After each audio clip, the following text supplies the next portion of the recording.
Quando entrei na suíte nupcial da nossa nova casa, o meu marido, mudo, Matias, estava de costas para mim, a olhar pela janela para o jardim imaculado. A festa tinha acabado, os convidados tinham partido, e restava apenas o silêncio pesado entre nós, uma continuação da quietude que definira nossa relação. Uma pasta de couro preto repousava na secretária de Mogno, fechada, parecendo deslocada no meio das flores e dos presentes. Durante os 6 meses do nosso noivado arranjado, ele nunca tinha pronunciado uma única palavra, comunicando apenas através de notas escritas à mão em papel caro e gestos gentios que pareciam ensaiados.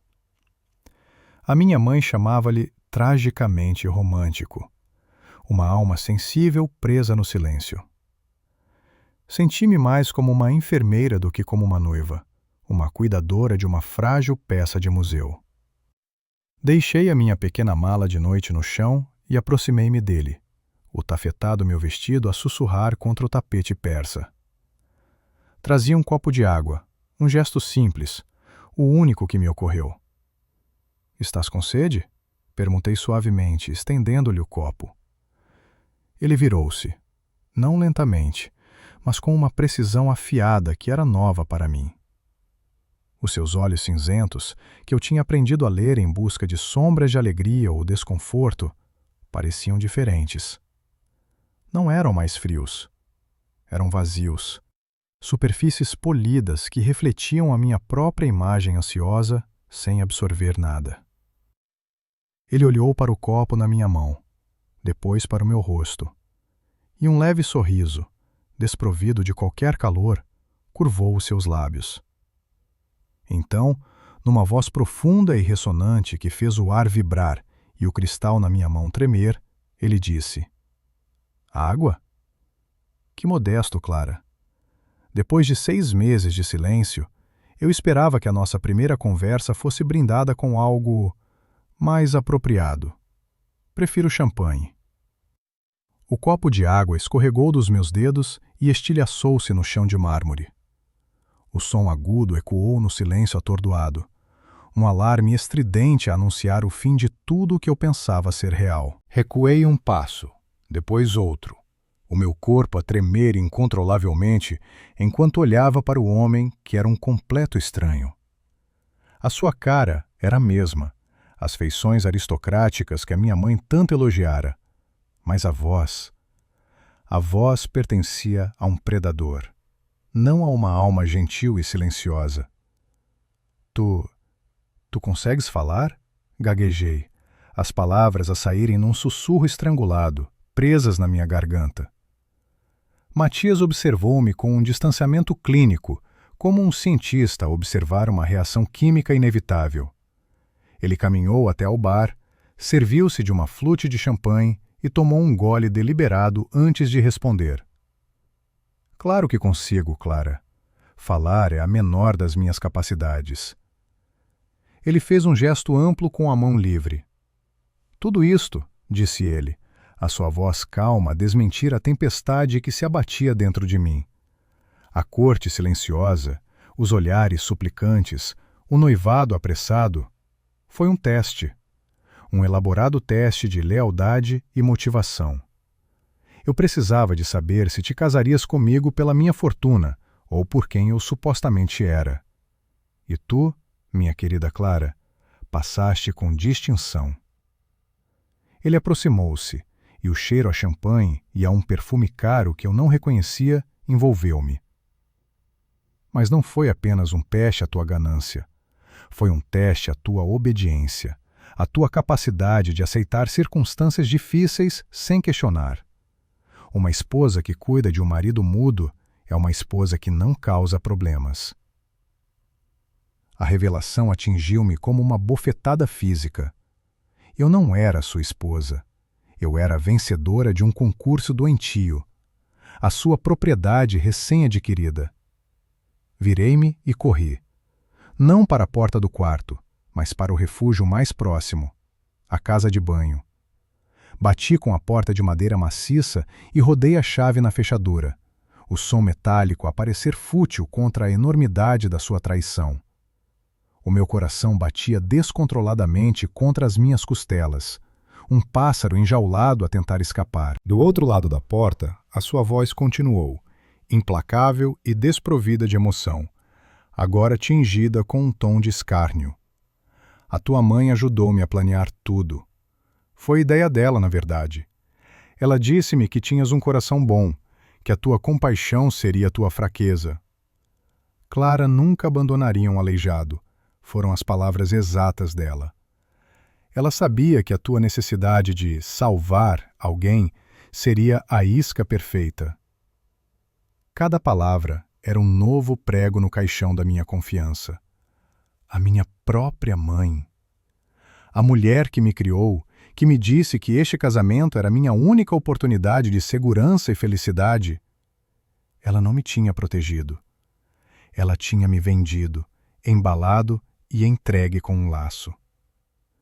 Um envelope de manila grosso deslizou pelo vão sob a porta, parando junto aos meus pés. Já que estamos na noite da honestidade, deves ler isto, disse a voz de Matias. É o acordo pré-nupcial real. Não a versão simplificada que a tua mãe te aconselhou a assinar sem ler os detalhes. Com os dedos a tremer, peguei no envelope. Dentro, um documento denso, cheio de cláusulas legais que mal conseguia compreender. Mas algumas frases destacavam-se em letras nítidas. Cláusulas de fidelidade e obediência absoluta, penalizações financeiras astronômicas por comportamento prejudicial à reputação do marido, e uma adenda que cedia a Matias o controle total sobre quaisquer heranças futuras da minha parte. Estava tudo ali, a minha vida assinada numa gaiola dourada. Sentei-me no chão frio de mármore da casa de banho, encostada à porta, a ouvir o som distante dos seus passos a afastarem-se, seguidos pelo clique suave de um isqueiro e o aroma fraco de um charuto. Ele estava a celebrar. Não chorei. O choque era demasiado profundo, uma geada que congelava as lágrimas antes que pudessem formar-se. O meu vestido de noiva branco, que horas antes me parecera um sonho, agora parecia uma mortalha, o símbolo de uma inocência que tinha sido brutalmente assassinada na minha noite de núpcias. Olhei para o meu reflexo no espelho ornamentado e não me reconheci. A mulher que me olhava de volta tinha os olhos de alguém que tinha acabado de descobrir que o mundo inteiro era uma mentira e que ela tinha sido a sua piada mais bem guardada. Passei a noite inteira naquele chão frio, a mente a correr, a juntar as peças do engano. As notas doces, sempre com a mesma caligrafia impecável. Os olhares tímidos, que agora percebia serem calculados. Os jantares silenciosos, onde a minha mãe falava por ele e por mim, preenchendo os vazios com as suas próprias fantasias sobre o amor trágico. Tudo tinha sido uma performance, uma charada cuidadosamente orquestrada. A insistência da minha mãe num vestido simples para não parecer interesseira. O seu alívio quando Matias concordou com um casamento pequeno. Cada memória era agora uma pista para a traição. De manhã, quando o sol se infiltrou pela janela, a minha paralisia deu lugar a uma fúria fria e precisa. Levantei-me, as minhas articulações a estalarem em protesto. Despi o vestido de noiva, deixando-o amontoado no chão como uma pele de cobra descartada. Vesti as minhas próprias calças de ganga e uma camisola da mala que tinha trazido. Abri a porta da casa de banho. A suíte estava imaculada, exceto pelos cacos de vidro que tinham sido varridos para um canto. Matias estava sentado numa poltrona a ler o jornal financeiro, de robe de seda, uma chávena de café na mão, como se nada de extraordinário tivesse acontecido. Ele ergueu o olhar por cima do jornal, uma sobrancelha arqueada em questionamento silencioso. A sua serenidade era a ofensa final. O teste acabou, disse eu, a minha voz firme e reconhecível para os meus próprios ouvidos. Não havia tremor, apenas aço. Ele dobrou o jornal metodicamente e colocou-o na mesa ao seu lado. Pelo contrário, Clara, respondeu ele, a sua voz suave. O teste nunca acaba, isto é apenas o começo da tua avaliação. Nesse momento, uma empregada mais velha, de uniforme, entrou no quarto sem bater, trazendo um tabuleiro de pequeno almoço. Ela parou abruptamente ao ver-me de pé, vestida para sair, o ar pesado de confronto. Os seus olhos arregalaram-se por uma fração de segundo antes de baixar a cabeça. Helena, saia, disse Matias, sem levantar a voz. Foi uma ordem, não um pedido. A mulher fez uma vênia desajeitada e retirou-se, fechando a porta silenciosamente atrás de si. O poder dele era absoluto nesta casa. Dá-me as chaves do meu carro, exigi. Ele sorriu, um brilho de diversão nos seus olhos. O teu carro? Tecnicamente é meu. Foi um presente de noivado. Mas não te quero privar de pequenas ilusões de liberdade. Ele tirou um chaveiro do bolso do hobby e, em vez de o atirar, fê-lo deslizar pela superfície polida da mesa de centro. As chaves pararam a centímetros da minha mão, um convite e um insulto. Apanhei-as, o metal frio contra minha pele. Virei-me para sair, para fugir daquela prisão dourada. Quando a minha mão tocou na maçaneta da porta, a sua voz cortou o ar uma última vez. Conduz com cuidado, Clara. Esperei pela ameaça velada. Ela veio, pior do que eu imaginava. O carro, tal como tu, é minha propriedade. E tem um localizador, apenas para garantir que não te perdes. Saí daquele quarto e bati a porta, não com a fúria de antes, mas com a finalidade de uma sentença. Enquanto descia a grande escadaria, cada passo ecoando na casa silenciosa, a sua última frase repetia-se na minha mente. Aquilo não era uma fuga. Era apenas o início de um jogo diferente. Um jogo cujas regras ele tinha acabado de me ensinar da forma mais brutal possível. E eu ia ter de aprender a jogar muito depressa. Conduzi diretamente para a pequena casa da minha mãe, a mesma casa onde crescia a acreditar em contos de fadas e no amor verdadeiro. O cheiro familiar à cera de abelha e lavanda atingiu-me na porta, uma mentira reconfortante. Encontrei-a na cozinha, a cantarolar uma melodia antiga enquanto mexia uma massa amarela numa tigela. O cheiro a bolo de fubá e a traição enchia o ar. Ela virou-se com um sorriso, mas este desvaneceu-se como fumo quando viu a minha expressão. No balcão, junto a um frasco de biscoitos lascado, estava uma máquina de café expresso reluzente, cromada e de aspecto caro, um objeto alienígena naquele ambiente modesto. Clara, querida, o que estás a fazer aqui? Aconteceu alguma coisa? Perguntou ela, a sua voz tingida com a quantidade certa de falsa preocupação enquanto limpava as mãos num avental florido. Os seus olhos evitaram os meus, focando-se algures por cima do meu ombro. Ele fala, mãe, disse eu. As palavras saíram frias e pesadas, caindo no silêncio entre nós como pedras num poço. O Matias. Ele tem uma voz muito clara. O batedor de arames caiu da sua mão, batendo contra o chão de linóleo com um estrondo metálico. O rosto da minha mãe ficou pálido, uma máscara de gesso. Eu não sei do que estás a falar. Talvez tenhas sonhado, o estresse do casamento. Não me insultes com mais mentiras, interrompi, a minha voz a cortar a dela. Apontei para a máquina de café. É um presente dele, não é? Um pequeno bônus pela tua ajuda. Ela olhou para o aparelho como se este a tivesse traído. Ele foi generoso, admitiu ela num sussurro. Eu ia contar-te, Clara. Juro. Estava apenas à espera do momento certo. O momento certo? Depois da lua de mel? No nosso primeiro aniversário? Quando é o momento certo para dizer à tua filha que a vendeste? A minha voz elevou-se, ecoando na pequena cozinha. Foste cúmplice. Mentiste-me todos os dias durante 6 meses. Viste-me a planear o meu casamento com um fantasma que tu ajudaste a criar. Viste-me a aprender a ler os olhos dele, a interpretar os seus gestos. Era tudo um guião? Tu deste-lhe dicas? Disseste-lhe como parecer vulnerável? A sua compostura desmoronou-se, substituída por uma defensiva feroz nascida da culpa. Eu fiz isto por ti, para a tua segurança, exclamou ela, a voz a subir, estridente.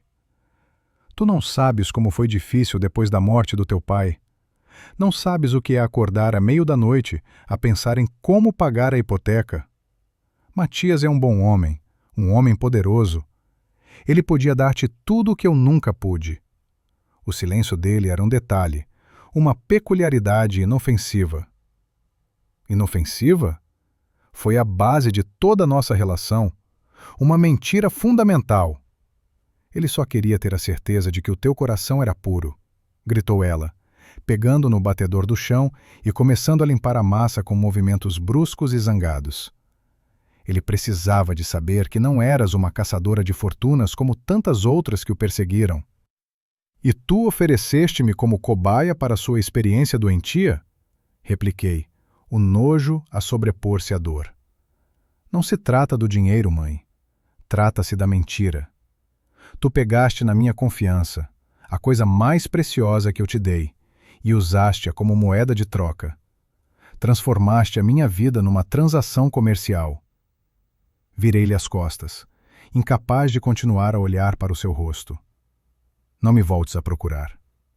Quando cheguei à porta, a sua voz veio atrás de mim, mudada, despojada da falsa maternidade e dura como aço. Precisas de escolher, Clara. É ele, com tudo o que ele pode oferecer, ou é a pobreza conosco, porque não há nada para ti aqui. Eu fiz a minha escolha, agora faz a tua. Aquelas palavras selaram o abismo entre nós, não com tristeza, mas com a fria finalidade de uma porta de cofre a fechar-se. Sentei-me no meu carro, estacionado no miradouro com vista para a cidade, um lugar onde costumava vir para sonhar. Agora, as luzes cintilantes pareciam zombar de mim. O meu antigo apartamento já estava alugado. As minhas amigas pensavam que eu estava a embarcar numa lua de mel de sonho nas Maldivas. Estava completamente sozinha, suspensa num vácuo criado pela traição. Peguei no telefone e disquei o único número que me pareceu um porto seguro. Sofia, a minha melhor amiga desde a infância, a única pessoa cuja lealdade eu nunca questionara. Através de soluços irregulares e ofegantes, contei-lhe tudo. O marido mudo que falava com uma voz de barítono, o teste cruel, a pasta de couro, o acordo pré-nupcial real, a traição calculada da minha própria mãe. Sofia ouviu em silêncio absoluto, deixando-me libertar toda a dor e a raiva sem interrupção. Quando finalmente me acalmei, a minha respiração ainda a falhar, a sua voz veio, não suave e piedosa, mas calma e afiada como uma lâmina. Ok.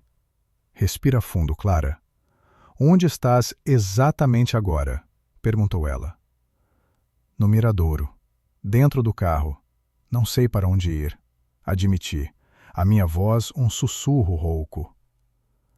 Não voltes para tua mãe, disse Sofia com firmeza. Ela fez a sua cama. E não fujas do Matias.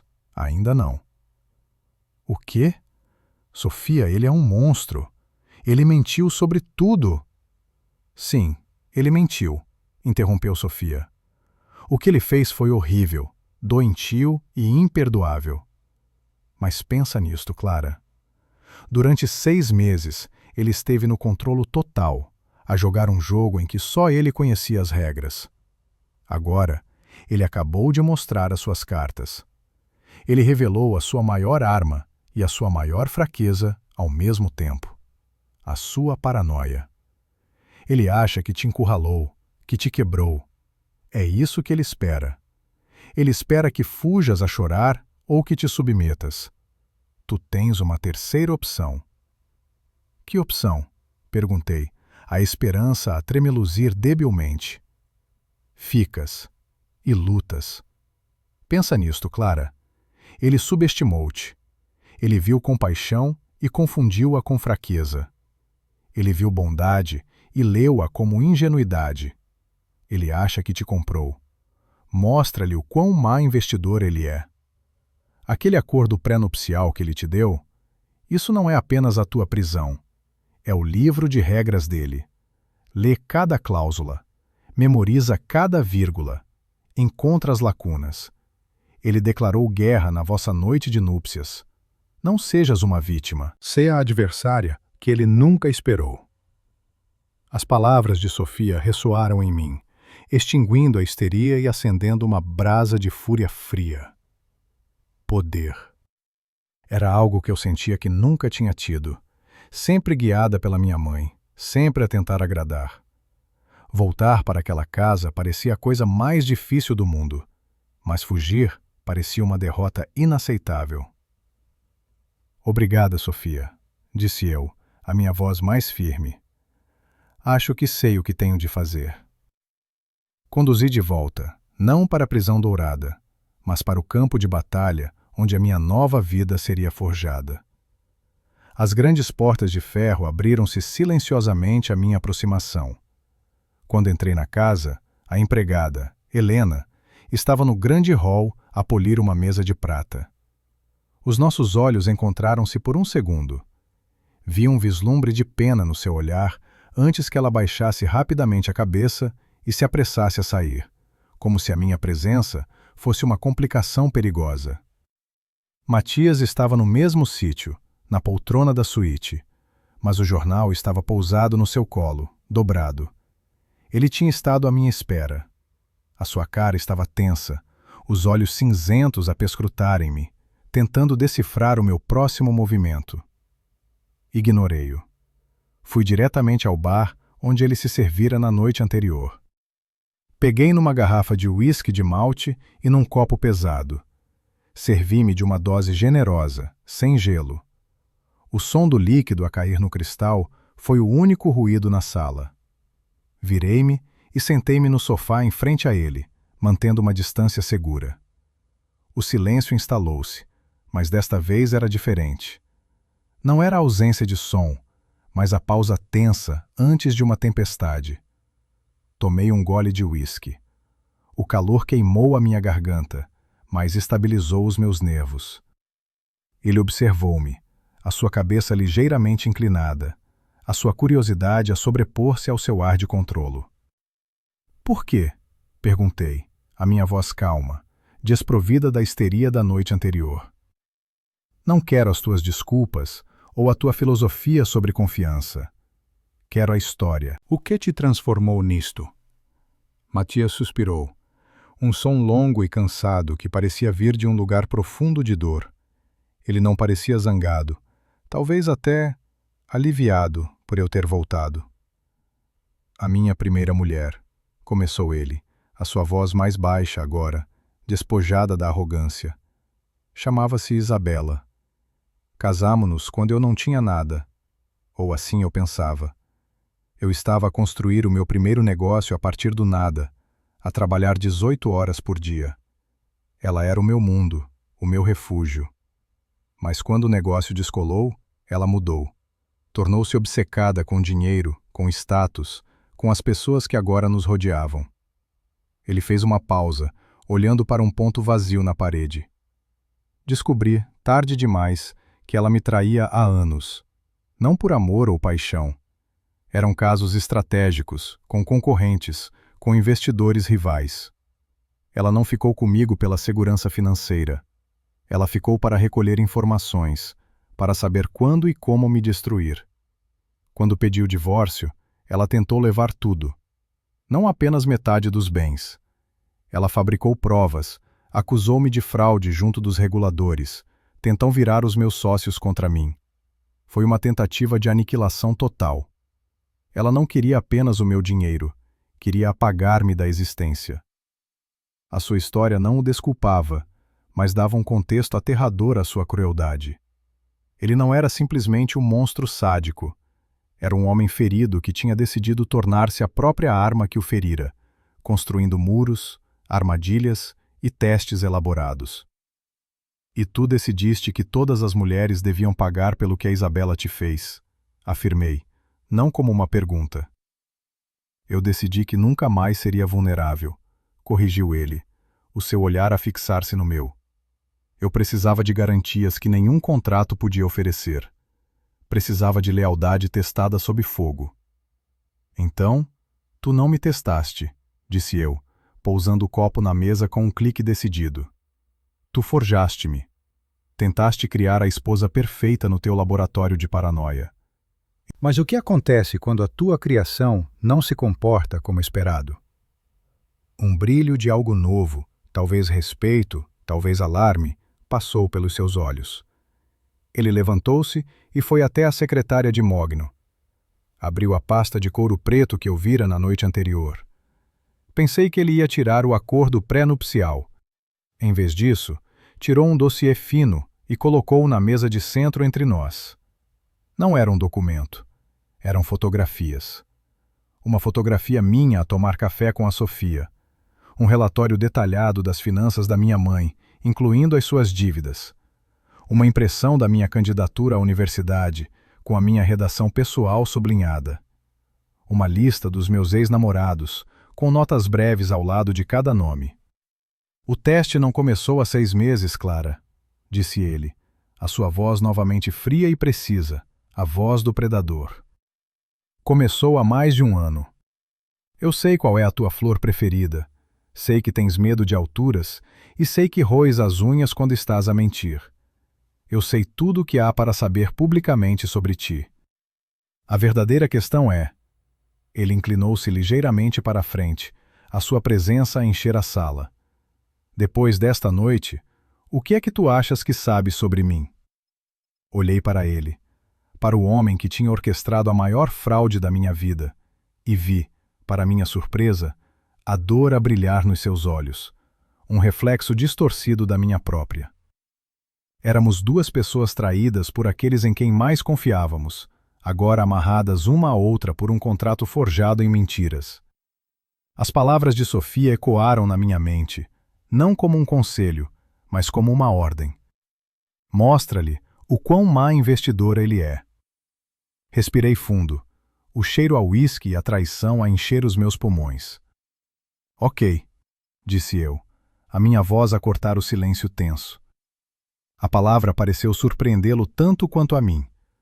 A sua postura, antes a de um predador relaxado, tornou-se rígida. Vamos fazer um novo acordo, não o teu, não da minha mãe, mas o meu. Levantei-me e caminhei até a janela, colocando uma distância física entre nós. Olhar para a cidade lá embaixo deu-me uma sensação de perspectiva.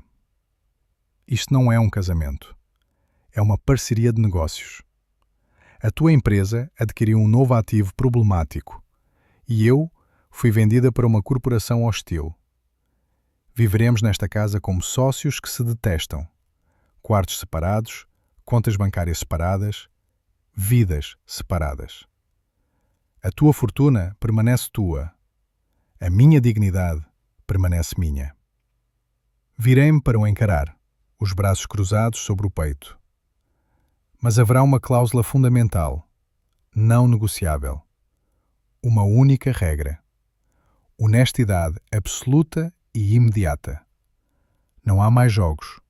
Não há mais testes. Não há mais omissões. Se eu te perguntar alguma coisa, respondes a verdade. Se tu me perguntares alguma coisa, eu respondo a verdade. A primeira mentira, a mais pequena evasão, a mais subtil meia-verdade, e o acordo é quebrado. Ele estreitou os olhos, a sua mente analítica a dissecar a minha proposta, à procura de brechas. E quais são os termos da quebra de contrato? Perguntou ele, a sua voz baixa e cautelosa. Se quebrares a regra, eu saio. Sem divórcio litigioso, sem procurar os teus advogados, sem pedir um único cêntimo. Eu simplesmente desapareço da tua vida. E tu, com todo o teu poder e todos os teus localizadores, nunca mais me vês. Dou-te a minha palavra. O queixo dele contraiu-se. Eu tinha acabado de usar a sua própria paranoia como arma contra ele. A ideia de algo seu simplesmente desaparecer, fora do seu controle, era o seu maior medo. E se tu quebrares a regra? Contrapôs ele. Eu não vou, respondi simplesmente. Matias ficou em silêncio por um longo momento, o seu olhar a percorrer o meu rosto, não à procura de fraqueza, mas de algo que eu não conseguia identificar. Pela primeira vez, não vi arrogância ou controle, mas um vislumbre de respeito relutante. Eu estava habituado a pessoas que podiam ser compradas, intimidadas ou manipuladas. Não estava habituado a ultimatos. Aceito, disse ele finalmente, a sua voz um murmúrio rouco. Mas com uma adenda. Em público, para minha família, para o mundo, tu és a minha esposa, a senhora Clara Alencar. A fachada deve ser mantida. É essencial para os meus negócios. A tua reputação em troca do meu santuário. Parece-me justo, concordei, sentindo o peso daquela concessão. Mas no momento em que estas portas se fecham, somos estranhos. Naquele instante, o nosso casamento falso terminou, e algo novo, infinitamente mais perigoso e incerto, começou. Sem mais uma palavra, virei-lhe as costas, subi as escadas e comecei a mover as minhas poucas coisas da suíte nupcial para o quarto de hóspedes no final do corredor. A empregada, Helena, viu-me a carregar a minha mala e uma caixa de livros. Os seus olhos arregalaram-se, mas ela não disse nada, apenas se afastou do meu caminho, a sua presença um testemunho silencioso da estranha guerra fria que se tinha instalado na casa. O quarto de hóspedes era bonito, decorado com um bom gosto impessoal, e tornou-se a minha fortaleza. Os primeiros dias foram uma dança de formalidade gelada. Cruzávamo-nos nos corredores com acenos de cabeça rígidos, que mal se qualificavam como reconhecimento. As refeições eram o mais tenso. Comíamos em extremos opostos da longa mesa de jantar, servidos em silêncio por Helena, que parecia deslizar pela sala como um fantasma. Não era um silêncio construído sobre uma mentira, mas um vazio preenchido com verdades não ditas. Eu era uma prisioneira voluntária na sua casa, e ele era o meu carcereiro relutante. Lentamente, como o degelo da primavera, as palavras começaram a surgir. Coisas pequenas, desprovidas de emoção. Bom dia. A Helena disse que precisas do carro amanhã de manhã. O teu fato da lavandaria está no teu armário. Eram interações banais, fragmentos de uma vida doméstica partilhada, mas cada uma delas era um teste à nossa nova regra. Cada frase era um facto, verificável e despido de engano. Uma noite, incapaz de dormir, desci para ir buscar um copo de água e encontrei a luz do seu escritório acesa. A porta estava entreaberta. Ele estava debruçado sobre uma mesa, rodeado de grandes folhas de papel que pareciam plantas arquitetônicas. Ele não me ouviu aproximar. Por um momento observei-o, não como o meu marido ou o meu captor, mas como um homem concentrado no seu trabalho. Havia uma paixão na sua postura que eu nunca tinha visto. "O que é isso?" perguntei da porta. Ele sobressaltou-se, o seu corpo a ficar tenso antes de se virar. A surpresa no seu rosto deu lugar a uma expressão neutra. Ele hesitou, como se estivesse a decidir se aquilo violava a nossa separação de vidas. "Entra", disse ele, um convite hesitante. Aproximei-me da mesa. As plantas mostravam um edifício moderno com espaços abertos, um parque infantil e uma biblioteca. "É um centro comunitário, um projeto que estou a financiar, no bairro onde cresci." Ele apontou para uma secção do desenho. Eu tinha 6 anos quando meu pai perdeu o emprego. Lembro-me de ele ficar na fila de uma sopa de caridade, onde agora fica este terreno baldio. Ele odiava aquilo. Disse que tirar a dignidade a um homem era pior do que deixá-lo passar fome. Ele falou sobre o seu sonho de construir um lugar que oferecesse não caridade, mas oportunidades, formação profissional, cuidados infantis, um lugar seguro para as crianças depois da escola. Foi a primeira vez que ele partilhou algo verdadeiramente pessoal, que não era uma justificação para as suas ações cruéis. Ouvi em silêncio, vendo uma camada dele que a sua mentira e a sua dor tinham obscurecido. Um homem que, apesar do seu cinismo endurecido, ainda se lembrava do que era não ter nada. Continuei o meu trabalho como professora na escola primária local. Era a minha âncora para a realidade. O único lugar onde o meu nome era apenas Clara, não a senhora Alencar. Matias nunca questionou o meu trabalho, uma omissão que contrastava fortemente com a desaprovação da minha mãe, que o considerava um hobby desnecessário para a esposa de um homem rico. Uma tarde, enquanto ajudava as últimas crianças a entrar nos autocarros, vi o seu familiar sedã preto estacionado do outro lado da rua, parcialmente escondido por uma árvore. Ele não fez qualquer movimento para se aproximar. Estava simplesmente lá, a observar. O meu primeiro instinto foi o medo, o localizador, a vigilância. Mas quando cheguei à casa, a fúria tinha dado lugar a uma curiosidade fria. Encontrei-o na biblioteca, a ler um livro. "Estavas na minha escola", afirmei, não como uma pergunta. Ele marcou a página e fechou o livro. Não negou. "Sim." "A nossa regra", lembrei-lhe, a minha voz afiada. "Honestidade." "Por quê?" Ele levantou-se e foi até ao bar, servindo-se de um copo de água. Parecia estar a ganhar tempo, a escolher as palavras com cuidado. "Eu queria ver o teu mundo", admitiu ele, sem se virar para mim. "O único pedaço da tua vida que não tem absolutamente nada a ver comigo.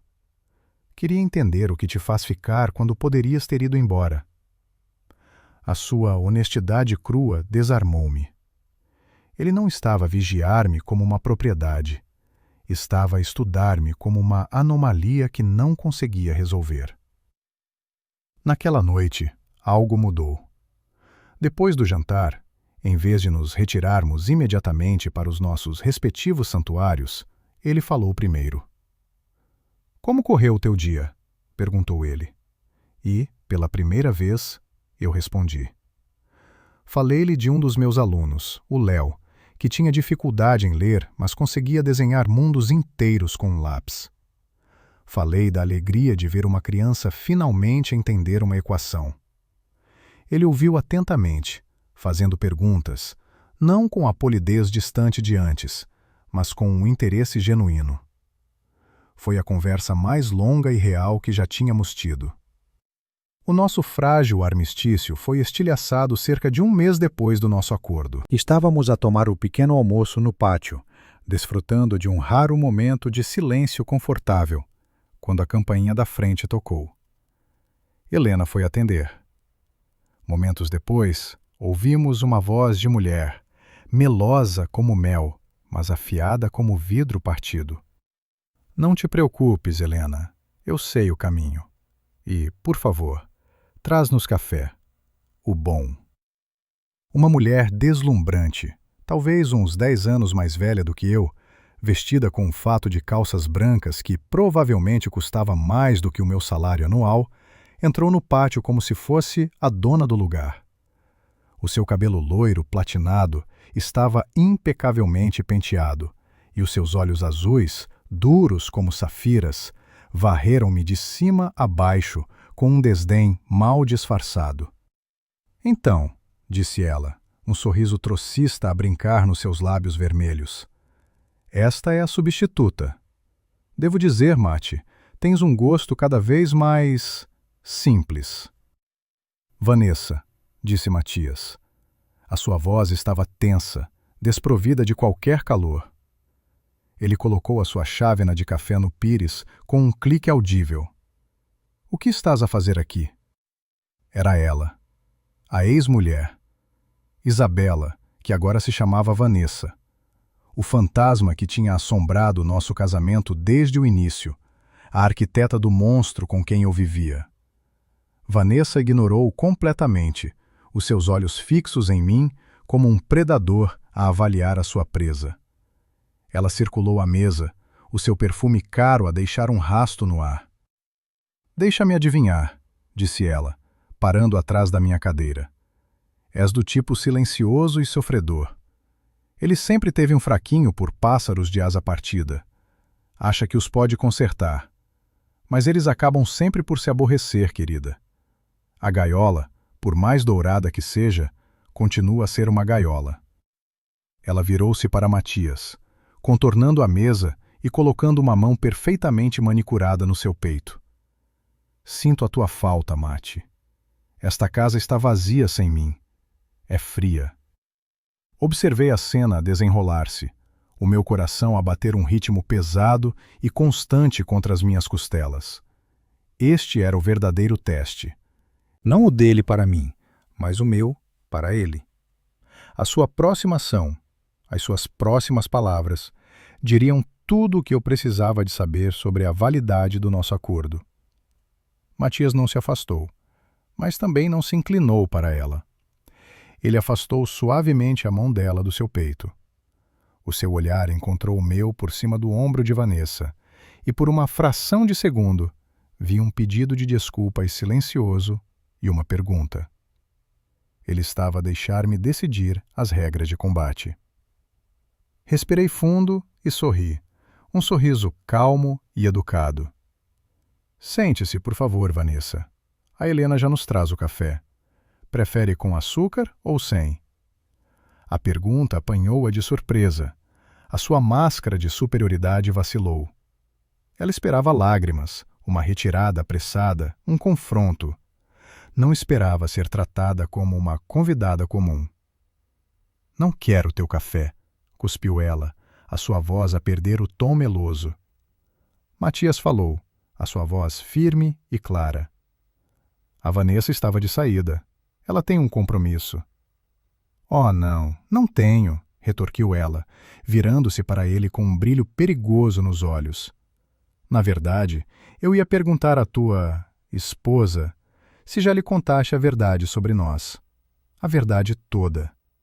Já lhe contaste sobre a empresa que eu ajudei a construir do nada? A Alencar Tech original, antes de a renomeares? Aquela da qual tu convenientemente apagaste o meu nome de todos os registros depois de eu te pedir o divórcio?" O ar ficou rarefeito. Olhei para Matias. O seu rosto era uma máscara de pedra, mas via tensão na sua mandíbula. Era uma acusação que ia para além de uma simples traição. Era uma alegação de roubo, de aniquilação profissional. "O nosso acordo de divórcio foi finalizado pelos tribunais há anos, Vanessa. Estás a entrar em território antigo e resolvido", disse Matias, a sua voz um aviso gelado. "Resolvido para ti, talvez", riu ela, um som desagradável. Ela voltou-se para mim. "Ele pintou-me como uma caçadora de fortunas, não foi? Uma vilã gananciosa. É uma boa história.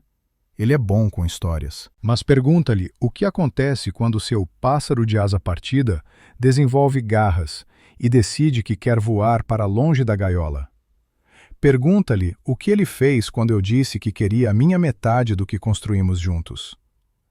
Ela inclinou-se sobre a mesa, a sua voz um sussurro venenoso. "Ele não te possui, querida. Ele apenas te alugou. E o contrato de arrendamento pode sempre ser quebrado." Com isso, ela endireitou-se, ajustou seu casaco e, com um último olhar de desprezo para mim, virou-se e saiu do pátio com a mesma arrogância com que tinha entrado. O silêncio que ela deixou para trás era pesado e denso.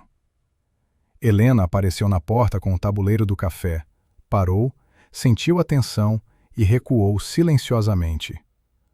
O som distante da porta da frente a bater foi como um tiro de partida. Não olhei para ele com raiva ou acusação. Apenas olhei, à espera. A nossa regra pairava no ar entre nós, frágil e vital. Honestidade absoluta e imediata. A mentira que Vanessa tinha acabado de expor não era sobre o seu coração partido. Era sobre a própria fundação do seu império. Matias finalmente encontrou o meu olhar. A sua expressão não era de culpa, mas de um cansaço profundo. Ela não está a mentir, disse ele, a sua voz baixa, cada palavra a parecer custar-lhe um esforço imenso. O nome dela estava nos documentos originais, e eu apaguei-o. Acabou, Vanessa, disse Matias, a sua voz firme, sem qualquer hesitação, cortando o ar como uma lâmina fria. A minha vida agora é com a Clara. Peço-te que saias. A cara de Vanessa contorceu-se numa máscara de raiva feia, a sua compostura de mulher do mundo a estilhaçar-se. Com ela? Cuspiu ela, o desdém a pingar de cada sílaba enquanto me varria com o olhar. Uma professora primária sem graça? Vais aborrecer-te dela numa semana, Mate. Tu precisas de fogo, de um desafio, não de uma voluntária de canil. Matias não vacilou. Ele deu um passo em frente, interpondo-se fisicamente entre nós. Um gesto de posse e proteção que foi tão inequívoco como um muro a erguer-se. Isso é da minha conta. A porta está por ali. Ele não apontou. Simplesmente caminhou até a porta da frente do grande hall e abriu-a, o som da madeira maciça a mover-se nas suas dobradiças a ecoar como uma sentença final. Ele ficou ali, a segurar a porta aberta, a sua postura uma ordem silenciosa e inabalável. Derrotada, não pela minha presença, mas pela finalidade dele, Vanessa lançou-me um último olhar venenoso, um olhar que prometia que aquilo não era um fim, mas apenas uma pausa. Vais arrepender-te disto, sibilou ela para Matias, antes de passar por ele e sair para a luz do dia. Ele fechou a porta com um clique suave e definitivo, e o silêncio que se seguiu foi pesado, denso com as palavras não ditas e as velhas feridas que tinham sido reabertas. Matias virou-se para mim, e a sua armadura de controlo tinha uma fenda. A sua expressão era de profundo pesar. Peço desculpa. Eu não sabia que ela viria. Devia ter previsto. Eu simplesmente assenti, o meu coração a bater um ritmo mais calmo. Obrigado, disse eu suavemente. As palavras pareceram inadequadas, pequenas demais para o que acabara de acontecer. Ele não precisava de me defender. O nosso acordo era sobre vidas separadas sob o mesmo teto. Mas ele fê-lo. Foi a primeira vez que ele me escolheu, não como parte de um teste, não como uma cláusula num contrato, mas como sua parceira contra uma ameaça externa. A dinâmica entre nós tinha acabado de mudar irrevogavelmente. A vida continuou, a rotina a instalar-se numa nova normalidade, tingida por aquela mudança subtil. As nossas conversas tornaram-se mais longas, mais profundas.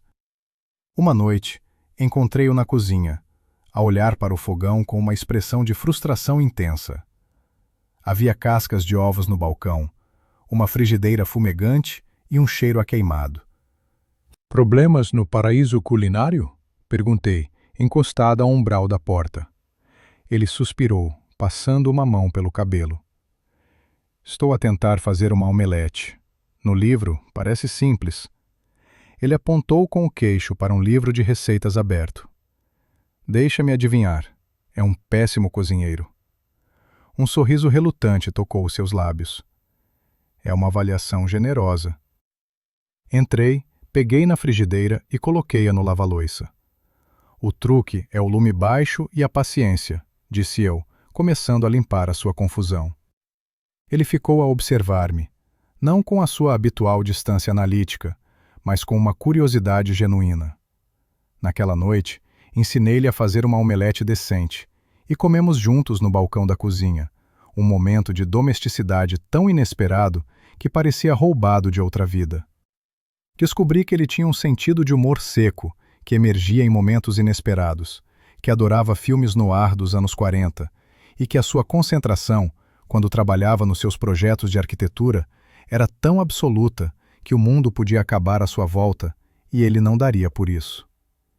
Ele descobriu que eu era teimosa, que conseguia citar Shakespeare de cor quando estava frustrada e que tinha um medo irracional de aranhas, o que o levou a ter de remover uma da minha casa de banho às 2 da manhã, armado com um copo e um pedaço de cartão, uma missão que ele cumpriu com uma seriedade quase militar que me fez rir quando ele saiu.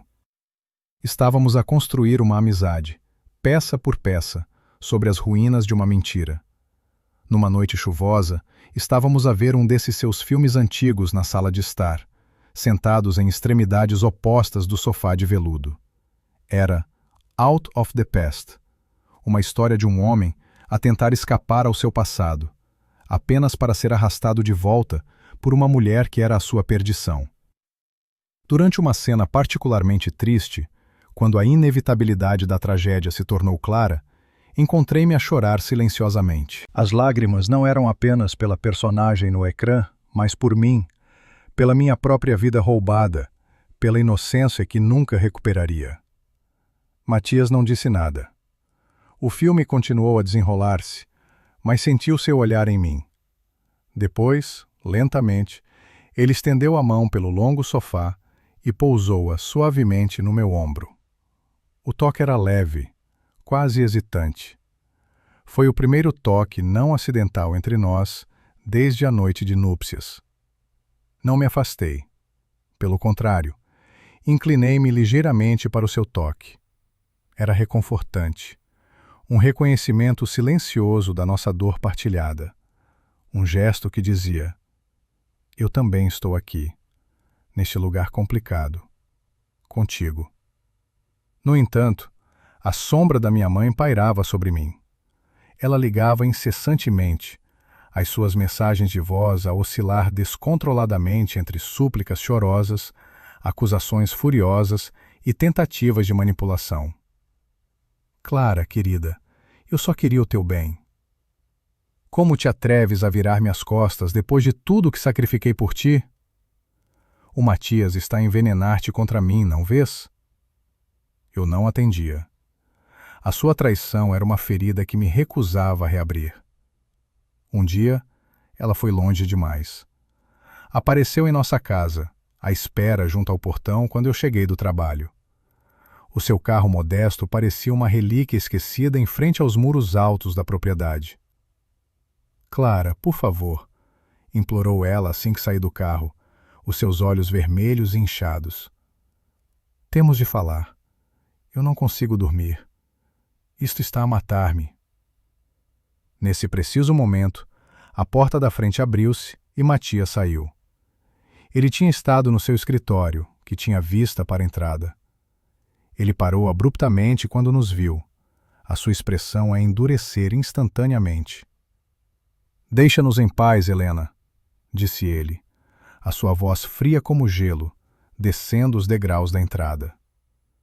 A minha mãe olhou para ele com espanto, a sua tristeza a transformar-se em indignação. Isto não é da tua conta. É uma conversa entre mãe e filha. É da minha conta, sim, respondeu Matias, a sua voz a não subir de volume, mas a ganhar um peso que fazia o ar vibrar. Ele aproximou-se e colocou-se ligeiramente à minha frente, um escudo protetor. Tudo o que diz respeito a Clara é da minha conta. Ela é minha mulher. E tu não és bem-vinda aqui. As palavras dele chocaram-me, não pela sua falsidade, éramos casados afinal, mas pela sua verdade subjacente. Ele estava a reivindicar-me, não como uma propriedade, mas como alguém sob a sua proteção. A minha mãe ficou devastada. Ela olhou de um para o outro, o seu rosto a desmoronar-se à medida que percebia que a sua aliança com ele se tinha quebrado e que a sua influência sobre mim tinha desaparecido completamente. Ela tinha apostado tudo num homem poderoso e tinha perdido o acesso tanto a ele como a sua filha. Ela foi-se embora em silêncio, entrando no seu carro com os ombros descaídos. E eu senti uma estranha mistura de tristeza pela mulher que ela já fora e um alívio avassalador pela minha liberdade recém-descoberta. Naquela noite, depois de hesitar por um longo tempo, bati à porta do quarto dele. Ele abriu, vestindo um robe de seda escuro, parecendo surpreendido por me ver. "Por que é que fizeste aquilo?" perguntei-lhe, a minha voz baixa. "Por que é que me defendeste da minha mãe? Não precisavas." Ele olhou para mim, os seus olhos sérios, perscrutando o meu rosto. "Porque era a coisa certa a fazer. Porque a nossa regra é a honestidade. E, honestamente, não suporto a maneira como ela te manipulou. Ela usou a tua bondade contra ti. Eu também o fiz, e vivo com isso todos os dias. Mas ela era tua mãe. O pecado dela é maior." Fiquei sem palavras. Ele não estava apenas a seguir as regras do nosso acordo. Ele estava a começar a preocupar-se genuinamente comigo, a ver as injustiças feitas contra mim para além das suas próprias ações. Um calor subtil espalhou-se pelo meu peito, um sentimento perigoso que eu tinha reprimido durante muito tempo. "Obrigado", sussurrei. Voltei para o meu quarto, fechei a porta e, pela primeira vez, não rodei a chave na fechadura. Foi um pequeno gesto, quase imperceptível, mas pareceu monumental. Um sinal de que, talvez, apenas talvez, os muros à volta do meu coração estivessem a começar a ruir. Algumas semanas depois, um mal-estar subtil começou a instalar-se. Uma sensação de náusea pela manhã, que eu atribuía a um café mais forte. Uma exaustão avassaladora à tarde, que culpei nas longas horas na escola. No início, ignorei, mas quando a sensação persistiu e se intensificou, um medo gelado apoderou-se de mim. Uma possibilidade impossível, ilógica, começou a formar-se na minha mente. A nossa única noite juntos. A noite de núpcias. Uma noite de enganos e revelações. A caminho de casa do trabalho, parei numa farmácia, o meu coração a bater descontroladamente. Comprar um teste de gravidez pareceu o ato mais surreal da minha vida. As minhas mãos tremiam tanto que mal conseguia entregar o dinheiro à empregada, que me olhou com uma indiferença profissional que me pareceu tanto uma bênção como um insulto. Em casa, fui diretamente para a casa de banho da suíte principal, agora o meu quarto. A mesma casa de banho onde me tinha escondido naquela primeira noite, o meu vestido de noiva, uma poça de seda branca no chão. A ironia era tão cruel que quase me fez rir. Abri a caixa com dedos desajeitados e segui as instruções como um autômato. Esperei os 3 minutos mais longos da minha vida, sentada na beira da banheira, a olhar para o pequeno objeto de plástico na bancada de mármore, como se fosse uma bomba-relógio. O tempo esticou-se, cada segundo um eco no silêncio da casa. Finalmente, com um suspiro trêmulo, levantei-me e olhei. O resultado foi inequívoco, cruelmente claro. 2 linhas cor-de-rosa. Grávida. Sentei-me no chão frio de mármore, as minhas pernas a cederem. O teste caiu da minha mão, fazendo um pequeno ruído de plástico contra a pedra. Um filho. Um filho de Matias. Um filho concebido numa noite de mentiras e enganos, antes de qualquer acordo, antes de qualquer honestidade, antes de qualquer frágil amizade. O pânico e a maravilha guerrearam dentro de mim, uma tempestade de emoções tão violenta que me deixou sem fôlego. Não sabia como contar a Matias. Como é que se diz ao homem com quem se tem um acordo de parceria de negócios que se está à espera de um filho dele? Isto mudava tudo. O nosso frágil equilíbrio, construído com tanto cuidado sobre as cinzas da sua traição, seria destruído. A nossa distância segura, os nossos quartos separados, a nossa amizade hesitante, tudo seria incinerado por esta verdade. Ponderei as minhas opções, a minha mente a correr descontroladamente. Podia ir-me embora, como tinha ameaçado fazer se ele alguma vez mentisse. Podia desaparecer, criar o bebê sozinha, longe do seu mundo de poder e paranoia. Mas o pensamento de o fazer, de privar a criança do seu pai, um pai que, apesar de tudo, eu estava a começar a conhecer e talvez até a respeitar, parecia errado, uma crueldade que espelhava dele.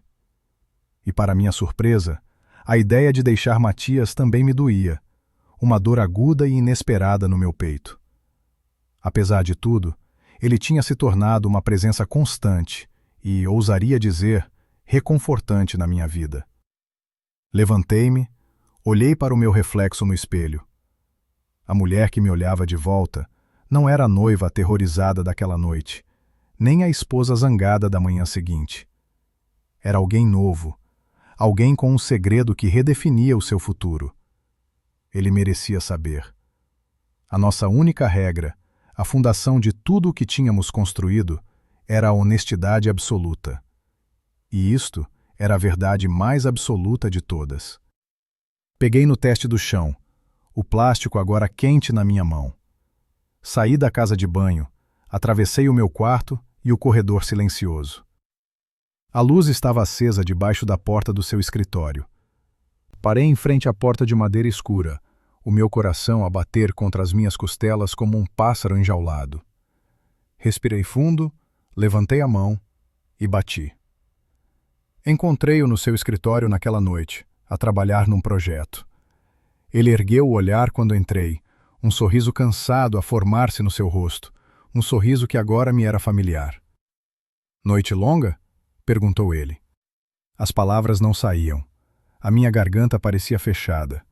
Por isso, em vez de falar, simplesmente estendi a minha mão e abria, revelando o pequeno objeto de plástico branco que continha o poder de destruir ou reconstruir o nosso mundo.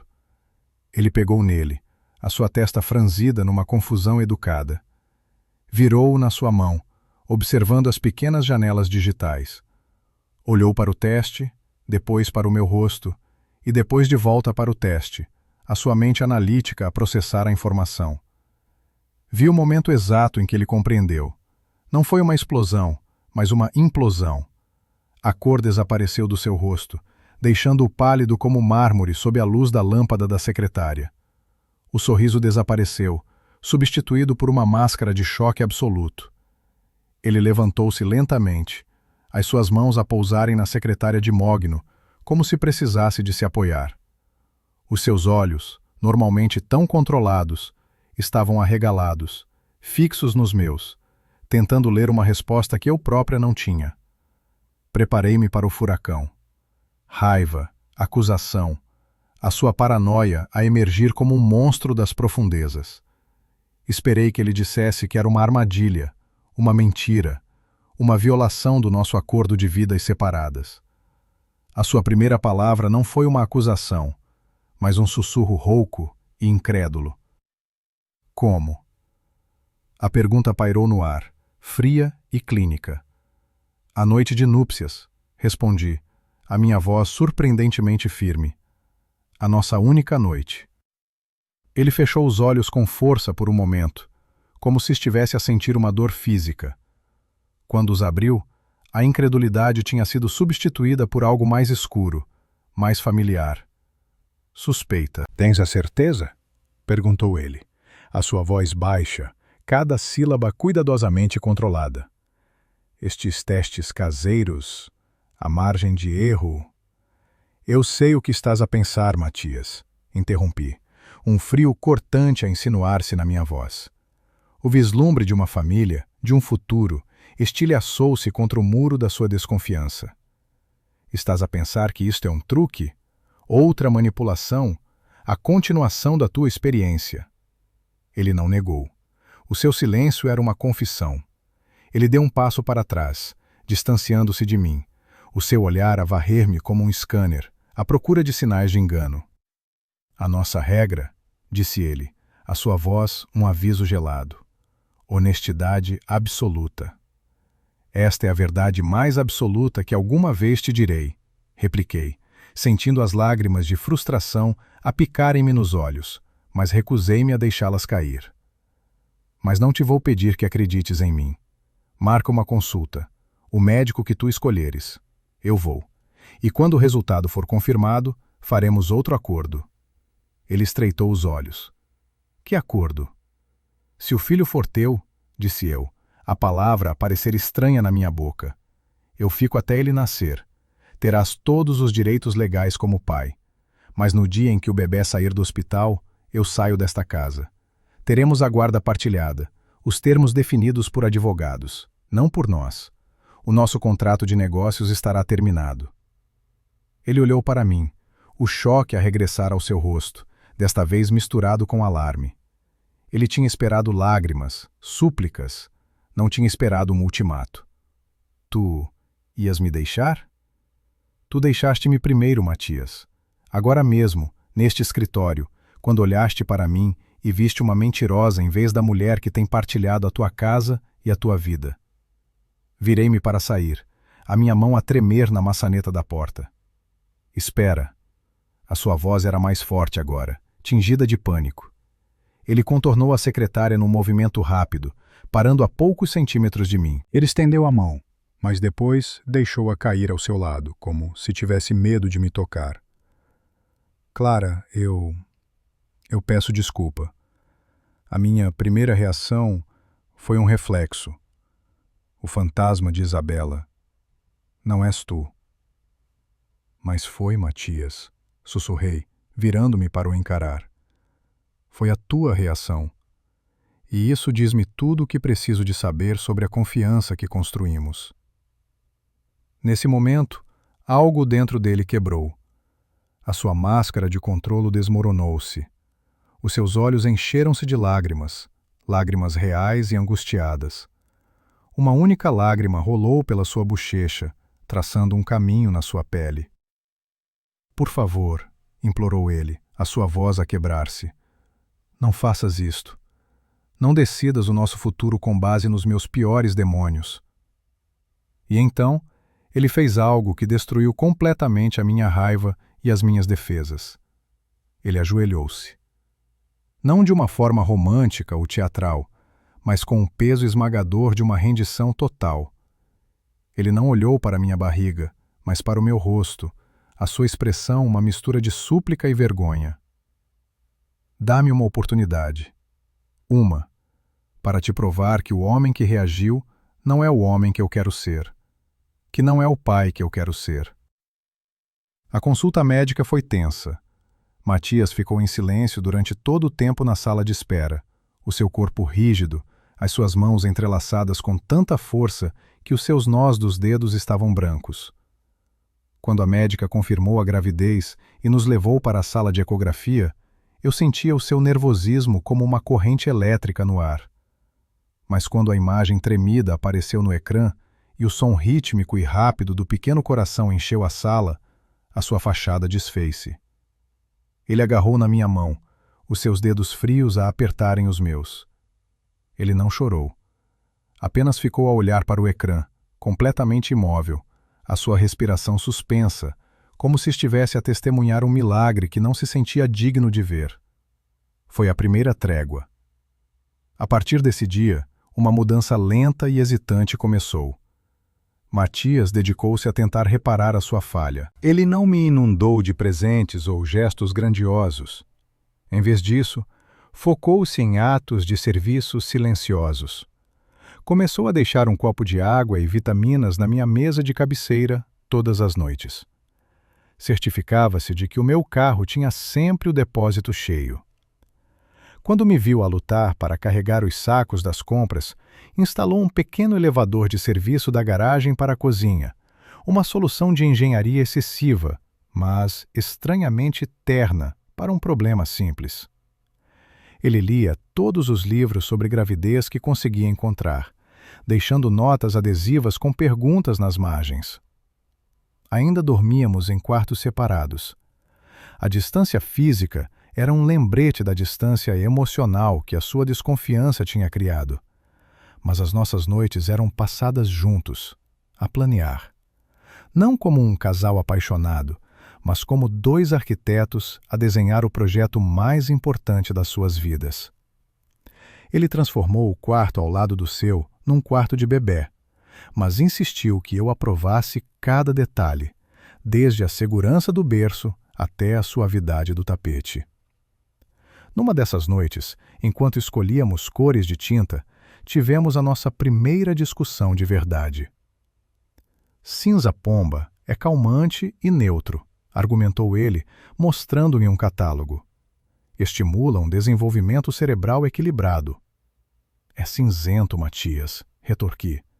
É a cor de um dia chuvoso. Eu quero amarelo, a cor do sol. O amarelo pode ser sobreestimulante, disse ele, a sua voz séria. Estamos a pintar um quarto, não a desenhar uma central nuclear, exclamei frustrada. Nem tudo pode ser controlado por dados e estudos. Ele ficou em silêncio, o catálogo de tintas esquecido na sua mão. Tens razão, disse ele suavemente. Eu tenho dificuldade em não tentar controlar tudo. É a minha forma de evitar que as coisas corram mal. Ele olhou para mim, a sua vulnerabilidade exposta. Amarelo será, tão brilhante quanto queiras. Naquela noite, algo mudou em mim. Eu vi o medo por detrás do seu controlo, a dor por detrás da sua paranoia. Depois de ele se ter retirado para o seu quarto, fui até a sua porta. Hesitei. Depois bati. Ele abriu, surpreso.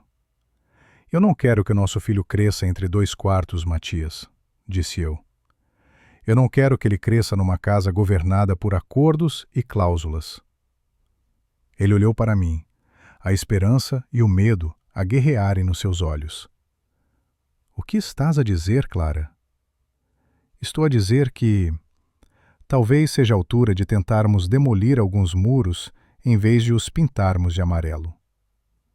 Ele não disse nada. Apenas abriu mais a porta, um convite silencioso.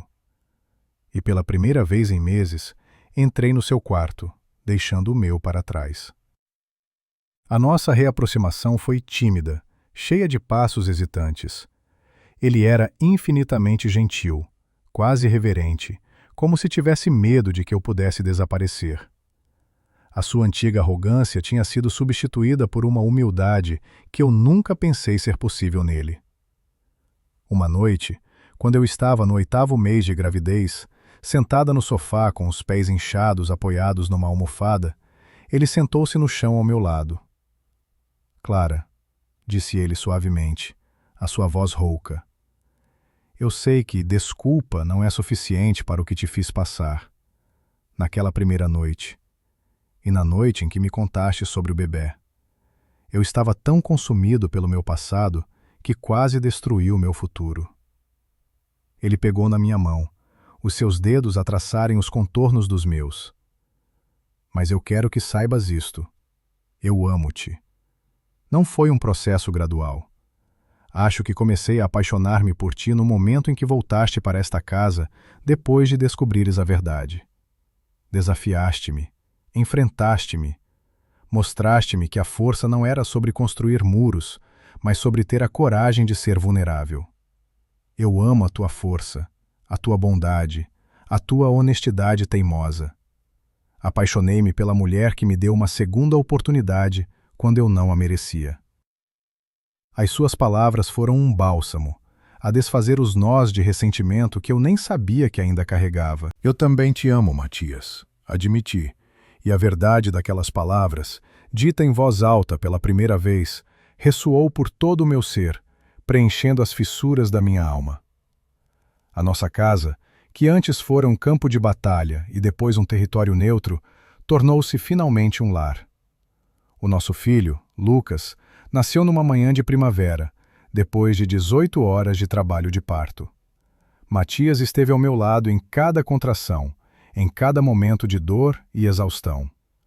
Ele segurava minha mão, passava um pano úmido na minha testa, murmurava palavras de encorajamento, o seu rosto, um misto de medo aterrorizado e admiração profunda. Quando o médico finalmente colocou o Lucas, quente e a chorar, nos meus braços, olhei para o Matias. Ele estava a chorar abertamente, sem vergonha, as lágrimas a escorrerem pelo seu rosto enquanto olhava para o nosso filho. Naquele olhar, vi o meu amor por ele refletido 1000 vezes. O nosso filho não era o produto de uma mentira.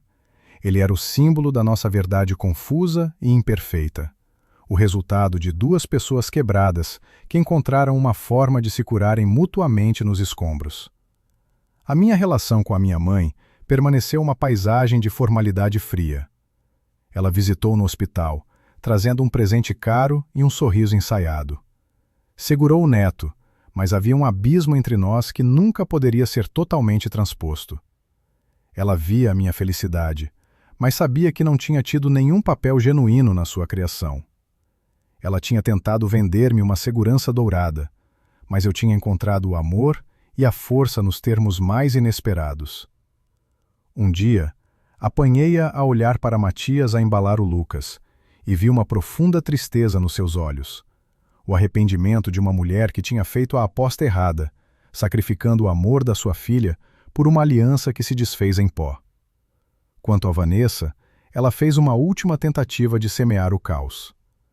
Quando a notícia do nascimento de Lucas se tornou pública nos círculos sociais deles, ela enviou a Matias um e-mail. Apenas uma linha. Espero que tenhas a certeza de que a árvore genealógica não tem ramos inesperados. Pede um teste de ADN. Matias mostrou-me o e-mail, o seu rosto uma máscara de fúria fria. Ele não me perguntou se eu estava preocupada. Ele não hesitou. Simplesmente pegou no seu telefone e ligou ao seu advogado principal. Quero uma ordem de restrição permanente contra Vanessa Moreau, disse ele, a sua voz calma e letal. E prepara um processo por assédio. Usa todos os recursos que tivermos. Quero que ela nunca mais possa sequer escrever o meu nome sem pensar nas consequências legais. Ele desligou e apagou o e-mail. A ameaça dela, que outrora o teria enviado para uma espiral de paranoia, era agora apenas um incômodo a ser eliminado. O fantasma tinha sido exorcizado. No nosso 5º aniversário de casamento, Matias levou-me ao jardim, o mesmo jardim que ele observava naquela primeira, terrível noite de núpcias. O Lucas, agora com 4 anos e uma energia sem limites, corria atrás das borboletas perto do roseiral.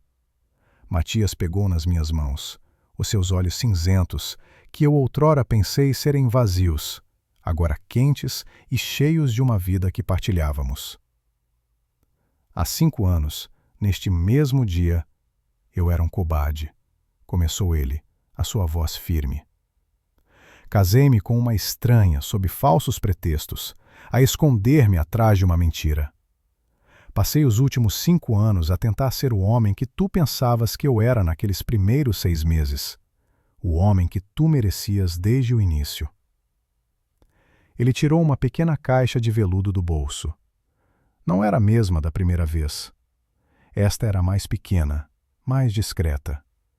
Dentro, não estava um anel de diamantes ostentoso, mas uma aliança simples e elegante, entrelaçada com pequenas safiras que combinavam com os meus olhos. Clara Alencar, disse ele, o seu olhar sério e cheio de convicção. A minha melhor amiga, a mãe do meu filho e o amor da minha vida. Queres fazer isto de novo? Sem testes, sem segredos, sem mentiras. Queres casar comigo? Desta vez, de verdade. As lágrimas corriam livremente pelo meu rosto enquanto eu dizia que sim, a minha voz embargada pela emoção. O Lucas, ao ver-nos, veio a correr e abraçou as nossas pernas, alheio ao significado do momento, mas sentindo a sua importância. Matias deslizou o anel no meu dedo, junto à aliança que ele me tinha dado há 5 anos. Uma representava o nosso passado forjado em enganos. A outra, o nosso futuro construído sobre uma verdade conquistada a pulso. E eu soube, com uma certeza que me preenchia a alma, que este, o nosso verdadeiro começo, era a única coisa que importava.